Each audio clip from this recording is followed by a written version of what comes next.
That was the latest, whatever it was in the newspaper.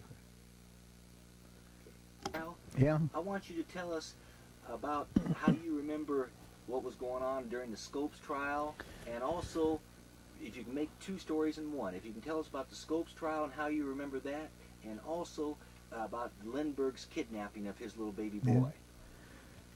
Well, which one? You tell them both. Yeah, I don't care which one first. Well, I remember it was a sad thing when I heard about Lindbergh's little boy being kidnapped, because I had a boy about the same age, and it hit me pretty hard. And I mean, I followed it in the paper and everything that I could read about Lindbergh and the little boy. And it was a really sad story. Then about the Scopes trial, well, another thing that put that in my mind was 1925. Well, my oldest boy was born in 1925. And I know I was very much interested in the trial. I didn't get to hear any of it. We had a big peach crop that year, and we was picking peaches and trying to get something out of them all the time that Scopes trial was going on.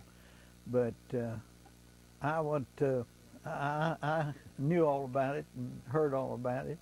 And then after after the trial was over, one thing, and they got to raising that money to build the Bryan College. Well, I had an old Model T Ford, and I'd hear about it, and I'd drive up around that when they had about a 300-foot strip of concrete wide enough for a building, and all poured there. And I've driven around and around that thing a lot of times and wondered why they didn't use that part of that money to build a building instead of putting it all in the foundation. But I thought so many times since then that if those folks hadn't had vision enough to have seen all of that, it wouldn't have been what it is today. Because I lived to see that foundation covered up and more buildings around it.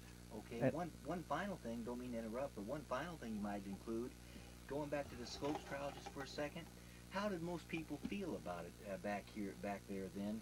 Did they feel that they didn't want evolution taught, or did they feel that it should have been? How did they feel about it? No, they didn't want evolution taught. They were all against evolution. They was all hard against Clarence Darrow, but they were all for Bryan.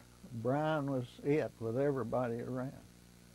And so he died. Bryan died in Dayton. He did? Yeah, he died up there. I know the house. Well, they tore the house down that he died in, but they built another. And he went up there on Bryan Hill, where the college is, I think the day before he died, and they picked out the place to build this school. And I was trustee up there for, from 40, I don't know when, for a long, long time.